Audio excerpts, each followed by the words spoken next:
Bonjour à tous, merci d'être avec nous. Pour commencer, nous allons parler de couple. L'arrivée de bébé se prépare à deux, car c'est une aventure à deux. Ensuite, une fois que bébé arrive, qu'il grandit, il peut avoir des petits soucis scolaires. Alors, on fait appel à des cours de soutien ou à du coaching scolaire. Mais justement, quelle différence entre les deux? Chaque dimanche, notre équipe teste pour vous une activité. Aujourd'hui, c'est le CrossFit, une manière de faire du sport très tendance. Et puis pour finir, on va parler de remodelage du nez avec ou sans bistouri. Bienvenue à toutes et à tous, vous êtes avec nous sur Médien TV dans On se dit tout.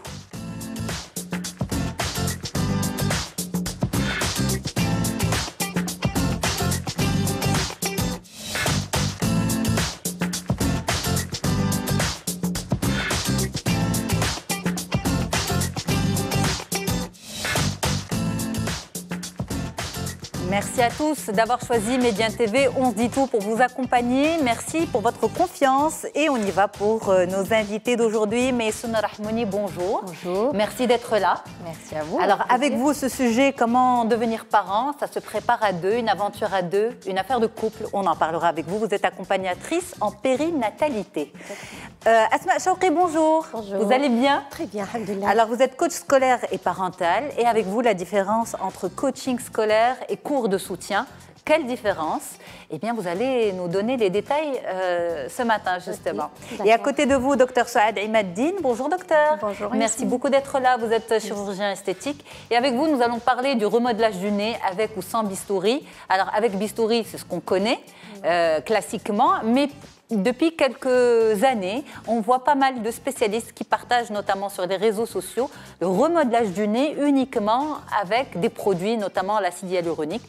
Vous allez nous expliquer qu'est-ce que c'est exactement et pour qui. Et puis, Hetman de l'équipe testera pour nous un vrai cours physique, le CrossFit. Vous connaissez le CrossFit? Maysouna, vous connaissez? Non, pas de vraiment, nom de... malheureusement. Qui c'est qui a déjà testé? En théorie. Voilà. Vous connaissez? Je compte m'y mettre. C'est vrai? Vous connaissez, docteur? Ouais. Alors, deux noms, c'est vrai, mais vous savez à quoi vous attendre ou pas? Oui. Vous savez. En tout cas, Hetman testera pour nous un cours de CrossFit pour en savoir un peu plus et savoir à quoi ça ressemble. Voilà, ça c'est notre sommaire d'aujourd'hui. On commence par notre histoire de couple, la famille, c'est à deux, on vous en parle.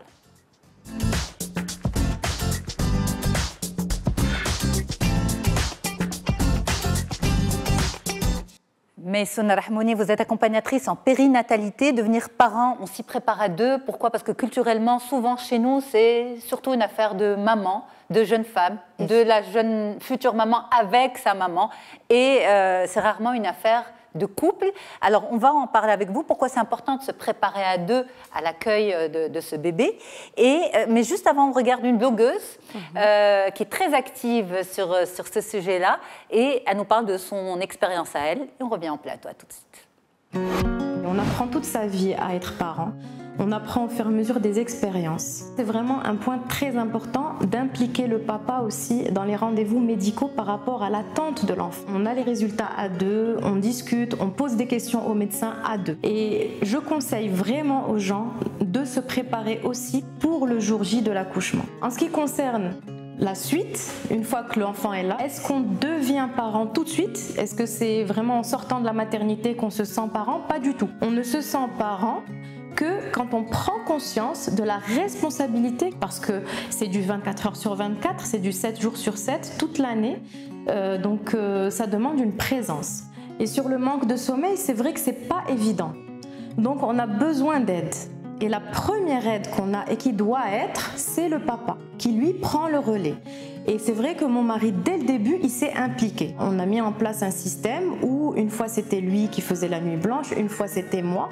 Et ça aide beaucoup à devenir parent parce que moi, ça m'a permis de prendre du recul et d'assimiler ce qui était en train de m'arriver, autant physiquement que psychologiquement, et d'avoir des moments où je me repose. Et quand je me reposais, mon cerveau, il pouvait, si vous voulez, prendre le temps d'assimiler. Tu es mère, tu vas y arriver, continue, tu es sur la bonne voie. Devenir parent, c'est pas seulement dans le quotidien, les couches, les biberons, le médecin, etc. Devenir parent, c'est aussi prendre une décision ensemble sur le choix d'éducation qu'on va donner à l'enfant. Les parents, ils doivent faire ce qui les rend heureux. Ils doivent faire la chose dans laquelle ils se sentent bien. Parce qu'un parent qui se sent bien, c'est un enfant épanoui. Et moi, ce qui m'a beaucoup servi, c'est que j'ai passé toutes mes nuits à lire.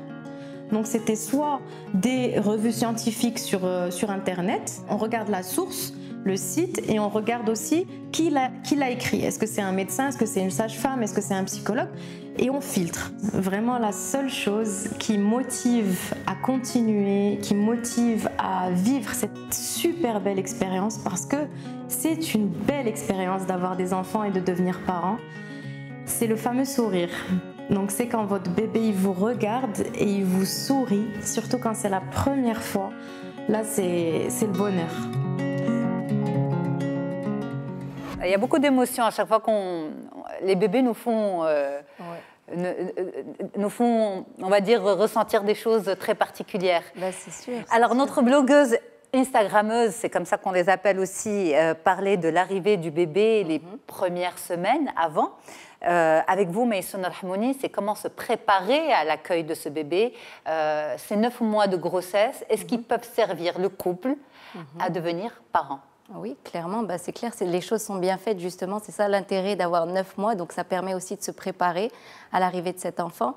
Alors je suis tout à fait d'accord avec ce qu'a dit notre blogueuse Instagrammeuse, c'est qu'effectivement devenir parent c'est un grand chamboulement et c'est beaucoup de questionnements, et c'est être parent, je pense que voilà, on ne naît pas parent, on le devient, et c'est avec l'expérience et c'est avec le temps que justement on progresse, on se remet en question. Et donc ce qu'on peut préparer, il y a certaines choses il y a certaines compétences qu'on peut acquérir ou qu'on peut développer pour justement devenir un bon parent, ou en tout cas pour être en accord avec ses choix, mais on peut préparer par contre l'arrivée de cet enfant. Et pour bien la préparer, effectivement, il y a plusieurs volets, mais ce qui est important, c'est qu'effectivement cette préparation doit se faire à deux, parce que concevoir un enfant, bah, c'est une décision qui se prend à deux, et donc porter cet enfant, c'est peut-être... Les parents ne sont peut-être pas sur un même pied d'égalité par rapport à l'arrivée de l'enfant, donc effectivement c'est la maman qui porte ce bébé, et c'est elle qui le sent bouger, c'est elle qui vit les choses, donc pour elle c'est plus réel, mais cette préparation elle est tout aussi nécessaire de la faire à deux. Donc elle est un petit peu différente. C'est important de la faire à deux. C'est très important. Parce que culturellement, on le voit, c'est surtout la future maman qui se prépare à l'arrivée du bébé, souvent accompagnée, encadrée par d'autres femmes, notamment sa mère, ses sœurs. C'est rarement une affaire d'homme chez nous. Effectivement. Alors, les choses sont en train de changer petit à petit, parce que moi, je vois que de plus en plus... Au début, effectivement, les mamans étaient accompagnées souvent de leur maman. Aujourd'hui, les papas sont de plus en plus impliqués. Et je pense que c'est très important, d'abord pour la maman, parce que rien que par la présence du père, la maman se sent soutenue. Et donc, elle a l'impression, elle ressent l'importance, justement... d'où l'importance, justement, de faire ça à deux. Et le fait aussi que le papa soit là, ça lui permet de trouver sa place dans ce couple. Parce que comme je vous ai dit, ils ne sont pas sur un même pied d'égalité. Et souvent, le fait que ça soit la maman qui porte le bébé, ben, le papa ne vient pas parce qu'il ne veut pas, mais parce qu'il a du mal à trouver sa place. Et donc cette préparation, ben, ça lui permet de se sentir valorisé, de trouver sa place, et donc forcément d'être beaucoup plus impliqué par la suite, et dans l'accouchement, dans l'arrivée du bébé, et puis dans toute la parentalité, tout le chemin qui reste à venir. Alors l'accouchement aussi est une affaire de femme culturellement. On dit qu'un homme ne doit pas assister à l'accouchement de sa femme. Vous en pensez quoi? Qu'est-ce que vous pouvez dire aux couples, on va dire, des temps modernes, actuels? Alors moi, au contraire, je pense que le papa a tout à gagner à être ici. Enfin, c'est pour sa femme et en même temps pour lui. Et justement, je leur apprends dans la préparation à l'accouchement, parce qu'ils peuvent assister à tous les cours. Ils sont les bienvenus à tous les cours. Et justement, alors leur rôle n'est pas d'assister, de voir l'arrivée de leur bébé, mais leur rôle est vraiment de coacher la maman, d'aider la maman à vivre cette expérience-là, donc cet accouchement-là, de façon sereine, à la soutenir, à l'encourager. Et en même temps, eux, du coup, sont impliqués dès le départ. Et donc, ils arrivent à créer rapidement ce lien d'attachement avec leur bébé. Et donc, plus ils sont présents et impliqués même en amont, dans la préparation matérielle, quand je dis faire la place pour le bébé, lui préparer tout ce dont il a besoin, plus il est présent aussi à l'accouchement, plus il est attaché rapidement à son bébé, et donc il arrive à s'impliquer plus facilement. Il a moins peur de le toucher, moins peur de le prendre, voilà, et moins peur de s'en occuper. Alors donc on peut apprendre à devenir parent? Parce qu'on voyait à l'instant dans le reportage, on devient parent, il n'y a pas un moment dans lequel on devient parent, mais c'est, on va dire, face à la responsabilité, petit à petit que nous devenons parents. Je ne sais pas ce que vous en pensez, je vais vous poser la question dans un petit moment, mais est-ce que vous êtes d'accord qu'on ne devient pas parent parce qu'on porte un enfant, parce qu'on l'attend? Oui, clairement. Moi, je pense que c'est un rôle qu'on peut... On a beau décrire la parentalité, on a beau l'imaginer, je pense qu'on ne mesure justement l'ampleur de ce que c'est, de ce qu'est ce rôle, qu'une fois qu'on le vit. Donc après, c'est clair qu'on peut s'y préparer, on peut se préparer à savoir gérer l'inconnu. Et ça, c'est valable pour toutes les expériences. Quand il y a de l'inconnu, je pense qu'il y a certaines choses, comme reprendre confiance en soi, revenir à ce qu'on ressent, à son ressenti, à faire confiance à son instinct, à son intuition, c'est des choses qu'on peut développer. Mais après, c'est plus de la préparation. Donc c'est plus développer ces compétences-là pour pouvoir gérer au mieux. Mais après, ce qu'on peut préparer, c'est plus accueillir ce bébé dans les meilleures conditions. C'est pas devenir parent, parce que ça va se faire au fur et à mesure. C'est un apprentissage progressif et c'est au fil du temps que... Quand vous dites les meilleures conditions, c'est pas forcément les meilleures conditions matérielles, c'est émotionnel. Non, je parle des meilleures conditions matérielles, physiques, émotionnelles, pour que ça se passe sereinement, pour que l'expérience soit sereine, enrichissante et épanouissante pour toute la famille. Parce que à la fois pour le bébé comme pour les deux parents. C'est souvent... Lorsque c'est mal préparé, malheureusement, source de friction entre le couple. Alors, beaucoup de choses. Oui, quand c'est mal préparé, déjà, le couple est submergé parce qu'il y a beaucoup de choses qui entrent en jeu, ils sont stressés, on leur impose des façons de faire parce que du coup, ils ne se fient pas à leur instinct, à ce qu'ils ont envie de faire et donc du coup, ils s'imposent des façons de faire qui ne leur conviennent pas forcément. Et comme a dit justement, comme on l'a vu dans la vidéo, de bons parents, c'est des parents qui sont à l'aise dans leur choix. Et donc, pour ça, il faut beaucoup communiquer à l'avance, se préparer à ça pour être sûr qu'on veut les mêmes choses, qu'on se voit de la même manière, être clair sur comment on a envie de fonctionner avec ce nouveau bébé. Et donc, du coup, ça facilite beaucoup les choses après pour le couple, clairement. Alors, Asma, je me retourne vers vous. Vous êtes coach scolaire parental, vous êtes également maman. Et c'est à la maman que je pose la question, on devient parent quand? Vous vous êtes senti parent à quel moment? Pendant la grossesse ou après? Là, vous me...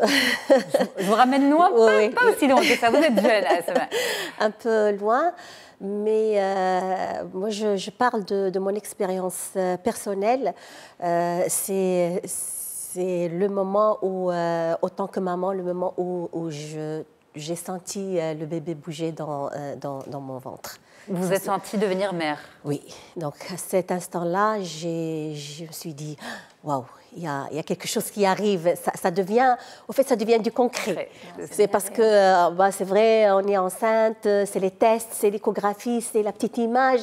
Mais après, c'est quoi en concret? C'est ça. Et donc, quand ça commence à bouger, c'est là que vraiment on a ce sentiment-là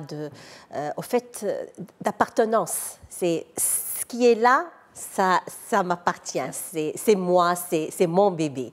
Et vous, Sohaed, vous êtes maman aussi de 2 petites filles. Oui. Vous êtes devenue, vous êtes sentie parent à quel moment? Je dirais dès que j'ai su que j'étais enceinte, parce que c'est de la responsabilité. Moi, c'est la responsabilité. Bon, j'ai mené 2 grossesses un peu à risque et difficiles, et du coup, je commençais à intégrer que je suis responsable d'un bébé, d'un être humain, et c'est là que l'histoire a commencé. Je fais attention pour ce que je mange, parce que je suis responsable de son alimentation. Il ne faut pas que je fasse trop d'efforts, parce que j'ai eu... Comme ça, il reste bien en place et tout ça. Et en fait, c'est la responsabilité commence, je pense, dès la conception. Je pense que dès le désir... J'ai l'impression que nous, les femmes, on ressent cette responsabilité, finalement, bien avant les hommes aussi. Oui, clairement, c'est dans notre corps que ça se passe. Donc forcément, voilà, le lien d'attachement se fait avant pour la maman. C'est pour ça que je disais que les 2 parents ne sont pas sur le même pied d'égalité, mais ça peut se rattraper. Mais dans tous les cas, cet enfant a été conçu à 2 et donc... je pense que c'est tout aussi important de se préparer à 2. Alors, on a des questions pour vous, Maysoun. Oui. On a une jeune femme qui nous dit « Malgré les différents livres que j'ai lus pour me rassurer, je ne me sens pas prête à devenir maman. Est-ce que ça va me passer ?» Alors, effectivement, se poser des questions, une part d'inquiétude, enfin, s'inquiéter un petit peu, c'est tout à fait normal. Donc, on a toujours, surtout quand c'est une première fois, que c'est une expérience qui est inédite, on a toujours une petite inquiétude. Mais l'idée, c'est d'essayer de la gérer au mieux en se préparant pour justement réduire complètement cette inquiétude, parce que quand on se prépare, même si on n'a pas l'expérience, mais du coup on arrive à gagner en confiance, on arrive encore, comme je disais tout à l'heure, à revenir à son ressenti, à se faire confiance à ce qu'on ressent, ne pas se laisser imposer des ressentis et des choses, parce qu'on a accès à plein d'informations et du coup ça a plus tendance à stresser les futures mamans qu'autre chose. Donc voilà, une préparation, ça permet d'avoir la bonne information, de pouvoir se gérer aussi, avoir des outils pour gérer cette inquiétude-là et la réduire. C'est ça. Mais ça fait partie aussi de l'inconnu, il y a toujours une petite part d'inquiétude, mais on fait en sorte de la réduire le plus possible. Et ne pas culpabiliser aussi, parce que vous avez certaines mamans qui culpabilisent à l'idée de ne pas se sentir prête, à l'idée de ne pas ressentir ce fameux instinct maternel, ces choses-là. Voilà, alors tout ça, c'est tout à fait normal. C'est tout à fait normal de se sentir un petit peu inquiète et c'est tout à fait aussi normal. Et moi, justement, dans la préparation, je pense qu'il est important, c'est vraiment le soutien et ne pas faire culpabiliser les mamans sur leurs ressentis. Comme je disais, c'est tout à fait normal pour certaines mamans de ne pas ressentir cet instinct maternel tout de suite.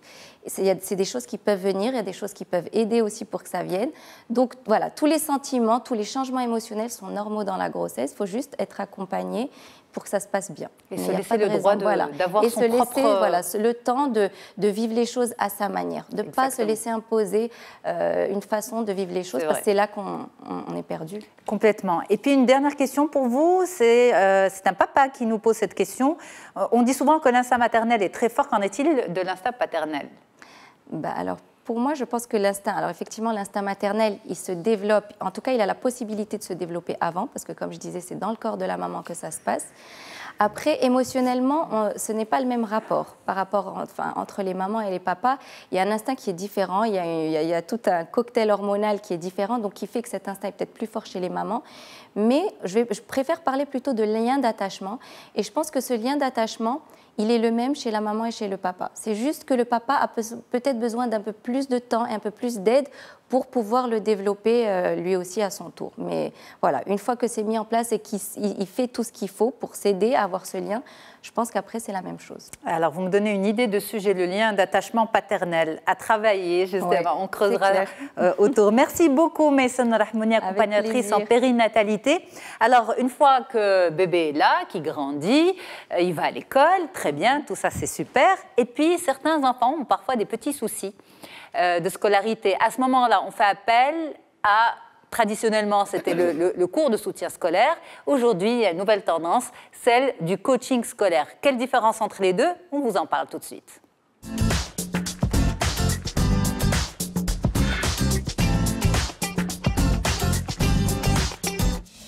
Asma Chaoukri, on en parle avec vous. Merci beaucoup d'être là. Vous êtes coach scolaire et parental. Merci Yasmine. C'est un plaisir de vous recevoir. Alors, différence entre coaching scolaire et cours de soutien, on en parle avec vous. Mais juste avant, nos équipes sont allées assister à un cours de coaching scolaire. Donc, un cours véritablement pour un groupe d'enfants. À quoi ça ressemble et à quoi ça sert? On regarde et on revient. D'accord.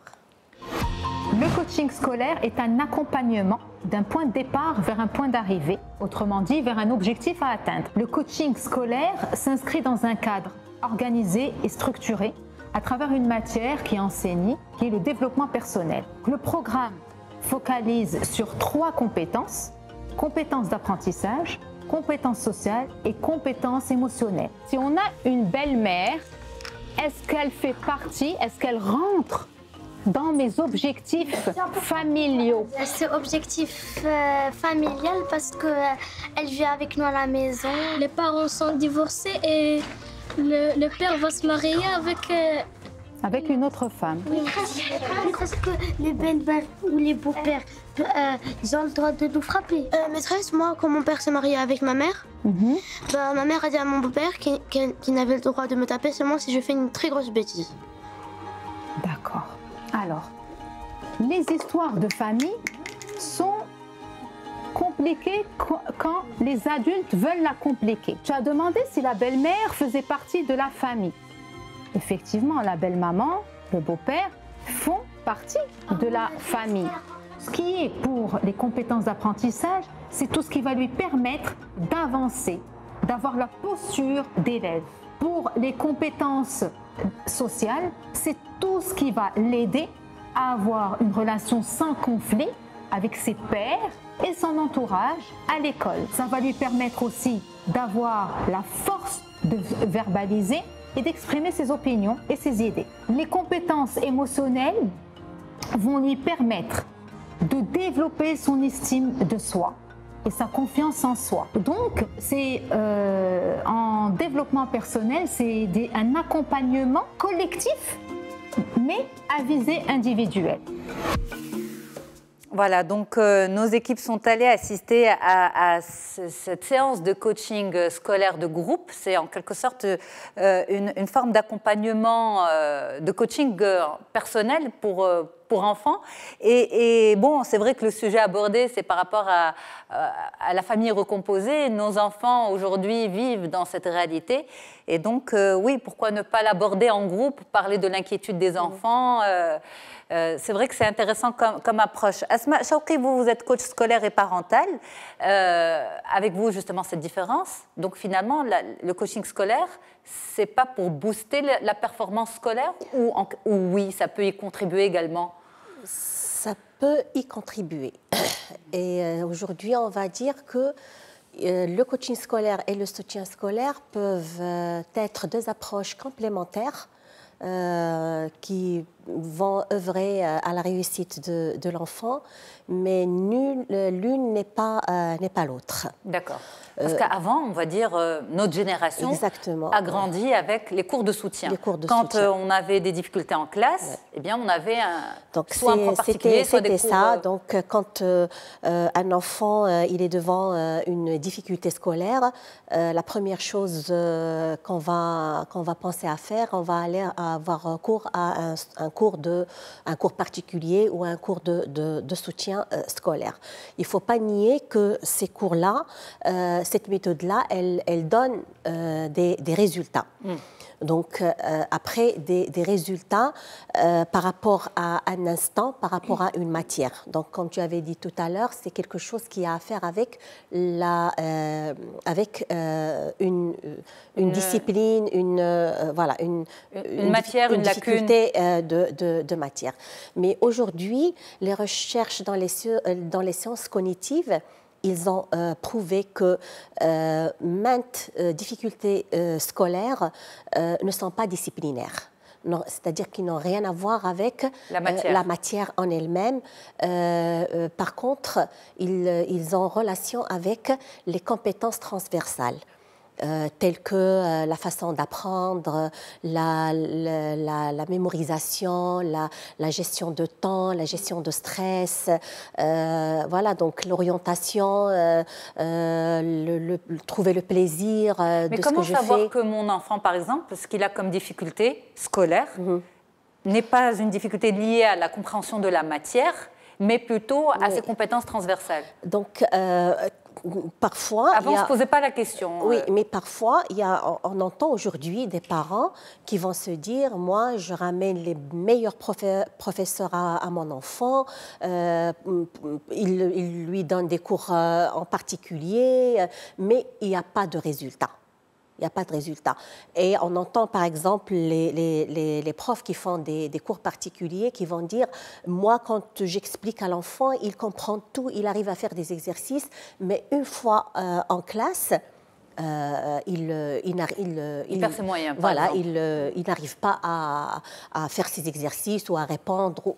Donc, dans ce cas-là, c'est des symptômes qui vont dire aux parents, voilà, il y a quelque chose qui ne va pas, qui n'a rien à voir avec le côté technique de la matière, mais par rapport à d'autres compétences que l'enfant il a besoin de développer. Alors, ce que faisaient aussi les parents avant, c'est quand, face à cette situation, ils emmenaient l'enfant chez le psychologue. Oui.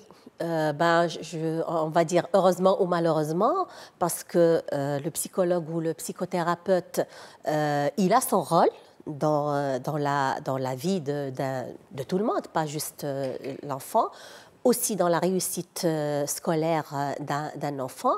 Mais est-ce qu'il va... le psychologue, il a sa spécialité. Oui. Donc, le coach scolaire a des outils à transmettre. Il a des outils, il a des techniques. C'est des techniques qu'il va appliquer, des techniques qu'il va déployer, juste pour développer le potentiel de l'enfant et transformer ces freins en ressources. C'est vraiment... Au fait, aujourd'hui, et le coaching scolaire, il n'est pas différent du coaching en général, parce que c'est quoi l'objectif du coaching ou c'est quoi le coaching? C'est juste un accompagnement d'un individu pour qu'il prenne conscience de toutes les ressources qu'il a, que ce soit des ressources internes ou externes, dont il n'est pas conscient et qu'il peut, une fois qu'il a conscience de ça, et il va les déployer, il va arriver à ses objectifs et à ses fins. Et donc, oui. Oui, bien sûr, je vous écoute. Et donc, aujourd'hui, le coaching scolaire, c'est quelque chose qui va... on va travailler sur le côté... il y a un côté cognitif. Il y a un enfant qui va dire moi, je ne comprends rien. Je ne comprends rien. Donc, quand l'enfant il vient, il dit je ne comprends rien, c'est pas possible. Là, il n'y a pas quelqu'un qui ne comprend rien. Qu'est-ce qui cache qu'est-ce qu'elle cache cette phrase? Donc ça, c'est avec un travail d'introspection du coach, il va trouver qu'est-ce qui ne marche pas chez l'enfant. Alors, un coaching, normalement, ne devrait pas dépasser 10 séances, c'est ça? Ça, c'est le grand maximum. Moi, pour moi, quand tout va bien, je ne fais pas plus que 5-6 séances. Quand vous dites quand tout va bien, mais on ne vient pas vous voir quand tout va bien. C'est-à-dire que, oui, je m'explique. Quand tout va bien, c'est-à-dire que quand l'enfant, il va s'engager, l'enfant, l'élève, on va dire, l'élève ou l'étudiant, il va s'engager dans le changement. Ok. C'est important. Oui, au fait, c'est primordial. C'est plus qu'important parce que le travail, le coaching, c'est un travail de changement. Le coach, il va accompagner cet enfant ou cet élève ou cet étudiant vers ce changement-là.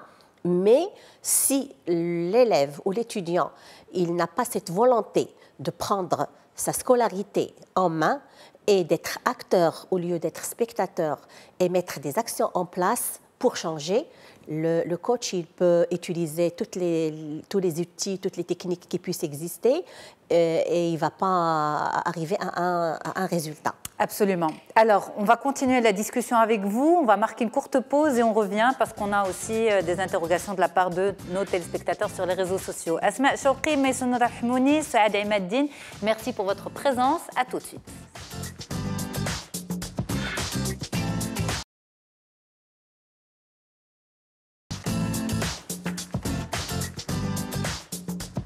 Merci à tous d'être avec nous sur Médien TV dans On se dit tout. On continue à se dire beaucoup de choses. On parle de famille, d'enfants, de santé, de bien-être. On va faire une petite séance de crossfit dans un petit moment avec Atmen qui va tester pour nous un cours. Donc comment ça fonctionne? Ce cours de sport véritablement physique, très cardio. Et bien les détails si vous avez envie de vous y mettre dans un petit moment. Ça vous permettra aussi de trancher si oui ou non vous avez envie de foncer ou pas. On a parlé aussi de parentalité, comment devenir parent, comment se préparer à deux, une affaire de couple. On en a parlé avec Maysoun Rahmouni. En tout cas, tout ce que nous vous proposons dans l'émission est ensuite à retrouver sur notre site medientv.com. Le remodelage du nez avec ou sans bistouri, on en parle dans quelques instants avec Dr Saad Imaddine. Et puis pour l'heure, on continue sur cette différence entre coaching scolaire et cours de soutien avec vous, Asma Chouqi, coach scolaire et parental. Alors Asma, on arrive aux questions des téléspectateurs. Et on a cette maman qui nous dit, n'est-ce pas trop pour un enfant d'avoir un soutien scolaire en plus des cours de l'école? Qu'en pensez-vous? Soutien scolaire et c'est pas obligatoire d'aborder. Exactement. Donc aujourd'hui, vraiment, moi personnellement, je suis contre le soutien scolaire. Donc aujourd'hui, c'est la mode. C'est la grande mode. Mais si un enfant, s'il y a des lacunes. Aujourd'hui, on trouve qu'il y a des enfants ou même des jeunes dans le lycée qui n'ont pas de lacunes, qui sont bien et tellement. On est devenu dernièrement hanté par l'excellence, par le 20 sur 20 pour les meilleures notes, qu'on va mettre un cours de soutien en plus. Donc un cours de soutien, c'est quand il y a vraiment des lacunes. Il doit se justifier. Voilà, donc quand il y a des lacunes, quand on a besoin, notre enfant a besoin d'un rattrapage par rapport à une matière, mais ça ne va pas de soi. Ça veut pas dire qu'un enfant en scolarité égale cours de soutien le soir à la maison. Et surtout quand c'est encore en primaire ou en collège, moi je suis tout à fait... Vous êtes outrée. Voilà. Donc c'est vrai. Vous semblez être... C'est vrai, parce que l'enfant, il a toutes les capacités de comprendre, de suivre sans ce cours de soutien. Après, il y a des cas. Il y a des cas particuliers, il y a des enfants qui ont du mal à suivre, et ces enfants qui ont du mal à suivre, ce n'est pas de leur faute. Moi, je le dis aujourd'hui, ce n'est pas de leur faute, c'est le système scolaire.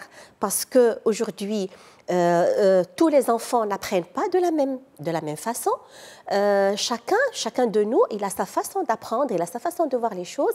Et le système éducatif, il va, traditionnel, on va enseigner de la même manière. C'est l'ancienne prof qui parle. Voilà. C'est ça. Asma était également enseignante.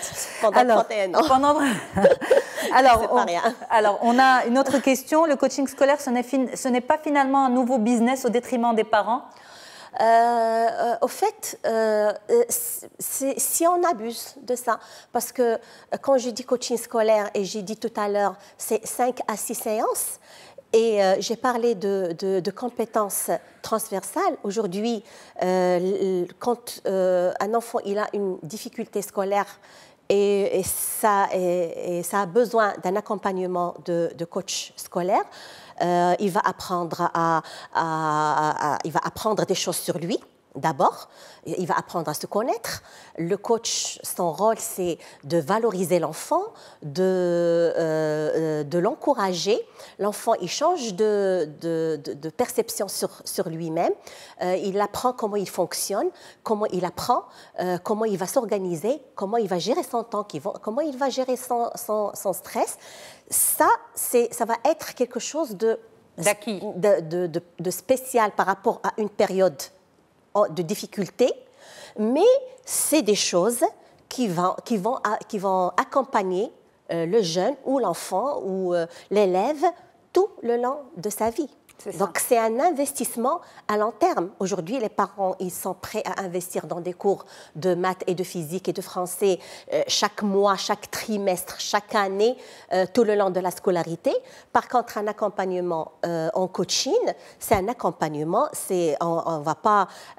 l'objectif, c'est rendre l'enfant élève autonome. Exact. Et donc, une fois il est autonome, une fois cet apprentissage acquis, ça va être mobilisable dans toutes les matières et dans toute sa vie. Alors, je vais poser la question aux mamans qui sont avec nous.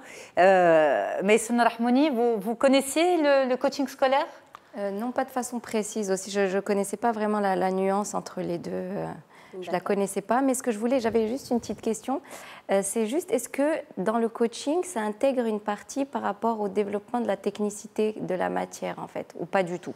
C'est vraiment que sur les compétences transversales. Exactement. Donc, le coach scolaire, il ne va pas travailler sur le contenu d'une matière. Donc, c'est vraiment, c'est toujours dans le cadre d'un développement personnel. On va travailler sur la confiance en soi, sur l'estime de soi, il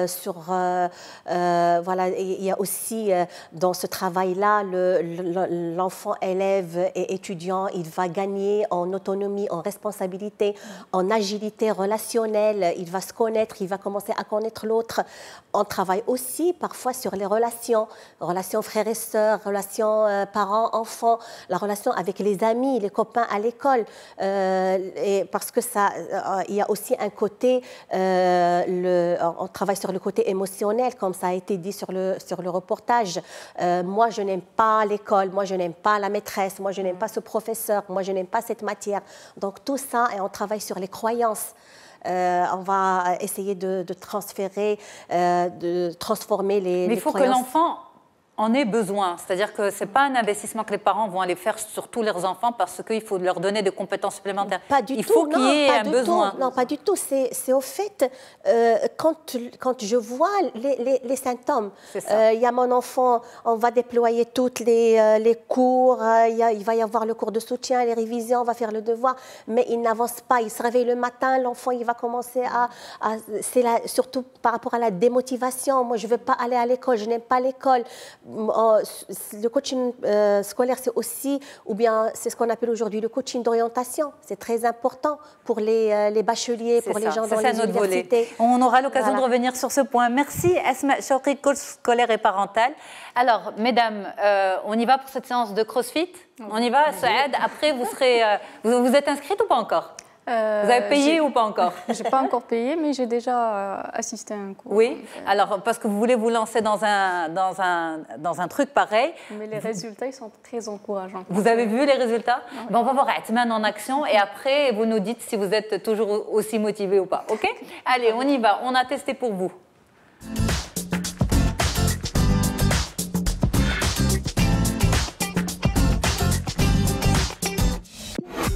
Bonjour Yasmine et bonjour à tous. Aujourd'hui, nous avons décidé de tester pour vous une activité qui combine entre autres cardio, force, agilité et endurance. Et oui, vous l'avez deviné, il s'agit du CrossFit. Alors je vous invite tout de suite à me suivre pour l'essayer avec moi. Salut Amine. Salut Yasmine. Écoute, merci de nous recevoir chez toi. Marhaba bik, avec plaisir. Alors, est-ce que tu veux expliquer ce que c'est le principe du CrossFit? On le définit en 3 points. D'abord, c'est l'exécution d'exercices fonctionnels, des mouvements qui sont utiles dans notre vie quotidienne, constamment variés. Si je te fais faire exactement la même chose tout le temps, ton corps développe des réflexes et reproduit ces exercices-là sans vraiment qu'il y ait de résultats, qu'il y ait d'impact sur ton corps. Donc, exercices fonctionnels constamment variés et exécutés à forte intensité. Alors, l'idée, c'est de te faire travailler à la limite de ce que tu es capable de faire. Et alors, comment se déroule une séance de CrossFit? On commence par un échauffement, donc c'est la partie où il y a le déverrouillage articulaire, le réveil musculaire, etc. On fait un travail technique, apprendre aux gens à développer les bons réflexes et à bouger correctement. La troisième partie, qui est le cœur de la séance finalement, c'est le travail à forte intensité qu'on appelle chez nous « workout of the day ». Donc c'est l'entraînement du jour. On l'appelle comme ça parce qu'il change. Ensuite, on fait une after party. C'est souvent un stretching, donc on essaie de se relâcher un petit peu après la séance. Vraiment, tout à la fin de la séance ou juste après la séance, on fait un débrief pour voir un peu comment ça s'est passé pour les uns et pour les autres. Écoute Emile, moi ça me donne vraiment envie, alors je te propose que j'essaye tout de suite. Écoute, avec plaisir, on y va, je t'en prie. Allez, Asman, on va attaquer. On va commencer par un déverrouillage articulaire, orteil au sol, on va faire tourner la cheville cette fois dans un sens. Ensuite, on va faire des flexions de jambes, on va essayer de plier la jambe au maximum. C'est pour préparer tes articulations à un travail un petit peu plus intense. Allez, ensuite, on va essayer de toucher ses orteils avec les doigts, puis monter sur la pointe des pieds, tendre les bras vers le plafond. Ok, super. Allez, place ta main sous le coude de gauche, puis on va passer le bras dans le creux, et le sortir de l'autre côté et faire le chemin en sens inverse. Ok, on va relâcher les poignets un petit peu aussi, on va faire un exercice au sol, on va se mettre à genoux, on va mettre les doigts vers les genoux, poser les paumes de main au sol.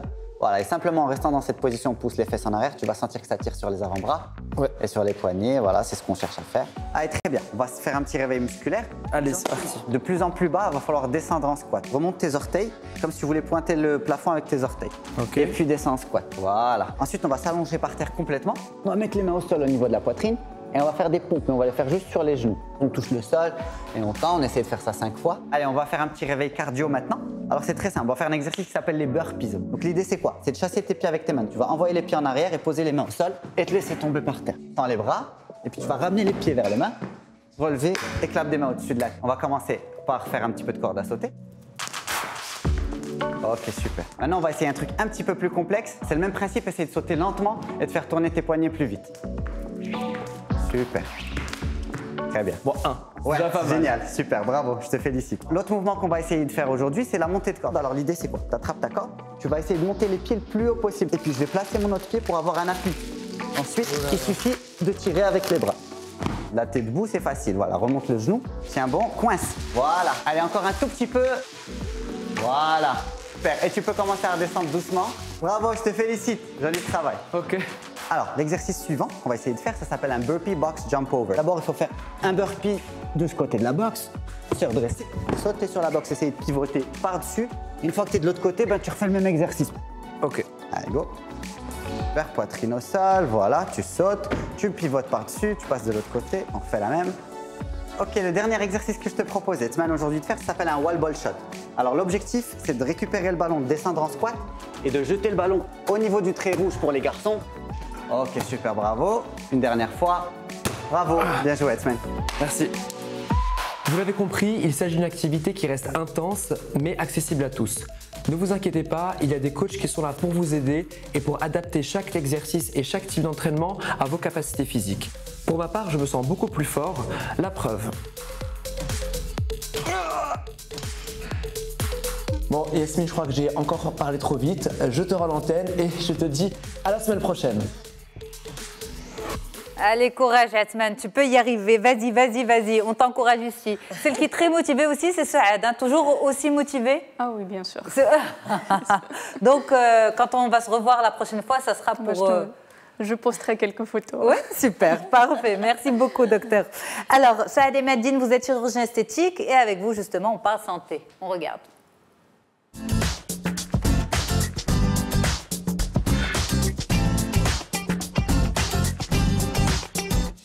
En fait, on regarde maintenant, on ne regardait pas tout à l'heure. Merci beaucoup d'être avec nous, docteur. C'est un plaisir de vous avoir.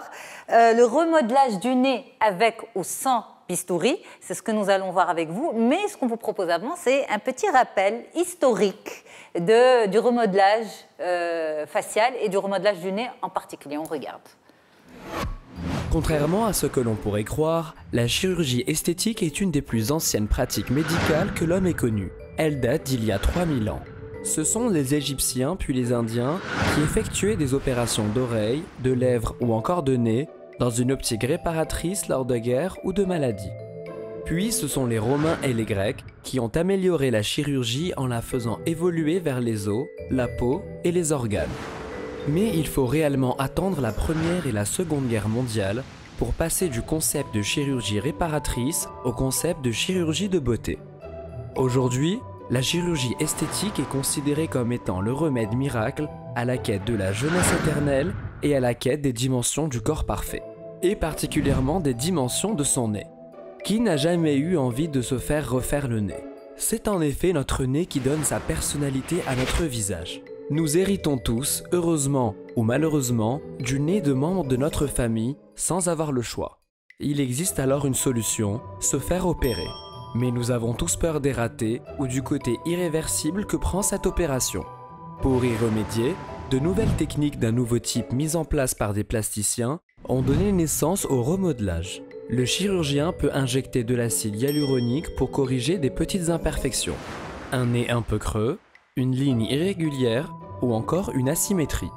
Le visage pourra alors bénéficier d'une nouvelle harmonie, mais que sur un temps variable. Alors, plutôt chirurgie ou remodelage? Eh bien justement, c'est la question, chirurgie ou remodelage. Est-ce qu'on peut proposer un remodelage pour tout le monde, pour tous les besoins, docteur Saad Meddine? Ah non, pas du tout. Pas du tout. En fait, pour le remodelage du nez de façon médicale, c'est l'ensemble des techniques qui visent à modifier l'esthétique sans pour autant toucher chirurgicalement. Ça a ses avantages, mais ça a ses limites aussi. C'est pas pour tout le monde. Quand on a de toutes petites, je ne dirais pas de toutes petites, mais quand on a des petites imperfections, quand on a des creux, parce que c'est toujours dans le sens de l'augmentation. En fait, ça dépend de la demande.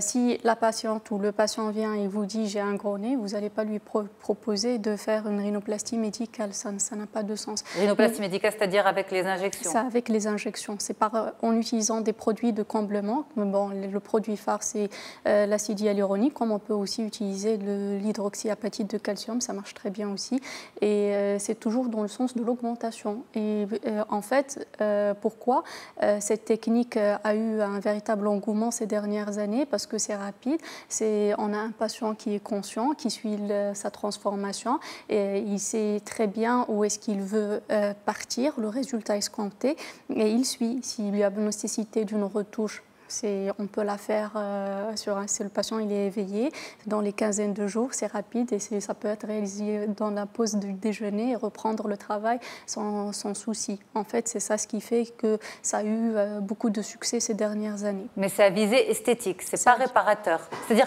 si une personne arrive chez vous avec une bosse sur le nez, vous ne pouvez pas proposer un remodelage à l'acide. En fait, ça dépend aussi de la bosse. Si elle n'est pas très proéminente, une petite bosse, bah, ça marche très bien. Ça marche très bien en comblant le creux juste en avant, parce qu'en fait, un nez, il est moins visible s'il y a une rectitude. Donc, si on a une toute petite bosse, combler juste en amont, bah, ça rétablir la rectitude, ça fait un nez qui est plus, disons, plus harmonieux au niveau du visage. Ça dépend aussi si on a un homme ou on a une femme. Les impératifs, ils sont totalement différents. On voit pas le nez de la même façon. Et ça peut être au préalable d'une chirurgie, parce que les patients, une des opérations la plus pratiquée, mais aussi que les patients redoutent le plus, c'est la rhinoplastie. Ils ont peur, et si jamais ça ne réussit pas, en plus... On a peur du syndrome Michael Jackson. Ah oui, bien sûr. Également. Ah non, bien sûr. Maintenant, vous pouvez voir, les standards, ils ont complètement changé. On est plus vers le naturel, c'est-à-dire il y a quelques années, un nez réussi, vous allez voir, il y a pas mal de stars bien avant, ils avaient le nez tout pincé, tout petit, très retroussé, en trempette, et c'était les standards à l'époque. Maintenant, on est plus vers un nez qui est droit, qui est harmonieux avec le visage. Donc, c'est ça, les petites différences qui existent. Et donc, comme je disais, cette peur de se réveiller, de se retrouver définitivement avec un nez qui peut-être ne nous convient pas, ça fait peur aux gens. Et nous, on a parfois recours à cette technique, donc quelques indications pour dire aux patients, bon, ok, vous avez peur, on peut faire une rhinoplastie médicale, ça va vous donner un aperçu de votre nez, comment on va procéder chirurgicalement, et pour les préparer à un résultat vers la fin.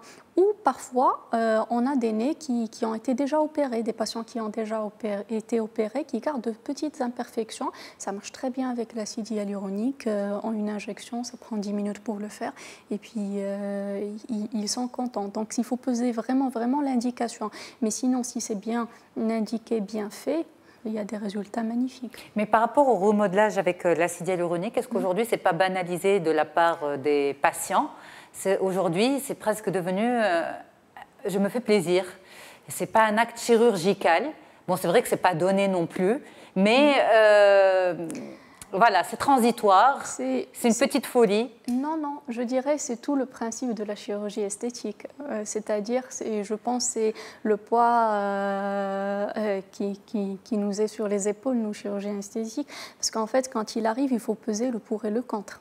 En fait, je ne peux pas faire quelque chose parce que le patient, bien sûr, le désir du patient, il est important, mais il faut concorder avec une anomalie qu'on peut toucher, nous, le chirurgien. C'est-à-dire, parfois, et ça nous arrive, il nous dit j'ai un gros nez. On analyse strictement, il n'y a rien du tout. C'est plutôt psychologique. Donc c'est la barrière entre ce qui est, disons, organique et fonctionnel et juste la demande, la gêne ou l'handicap. Parce que parfois, ça nous est arrivé des demandes un peu irrationnelles. C'est-à-dire, on nous ramène une photo, je veux ce nez. C'est pas possible. Ça vous est déjà arrivé de dire à une personne non, je ne vous touche pas parce que votre nez est parfait? Ah oui, clairement. Moi, j'ai reçu un jour un patient, il me dit je veux un nez de boxeur. La philosophie de la chirurgie, elle a complètement évolué. On est plus vers un aspect naturel, un aspect, disons, qui ne change pas, un aspect, c'est-à-dire quand un comblement... Qui garde la nature du visage. Exactement. Comme je le dis toujours, un comblement bien fait, il est à peine visible. À peine visible, on ne le voit pas à 6 mètres. Et c'est ce que je dis aux patients, et peut-être c'est ce qui réconforte les patients. Ils veulent pas je ne veux pas que les gens sachent ce que j'ai fait, mais je veux m'améliorer. Et c'est sur ça qu'on peut agir. On revient à l'histoire du nez. On a une question pour vous, docteur. C'est une jeune femme qui nous dit, avec l'âge, je ronfle de plus en plus. Est-ce qu'un remodelage de mon nez peut m'aider? Pas du tout. Non.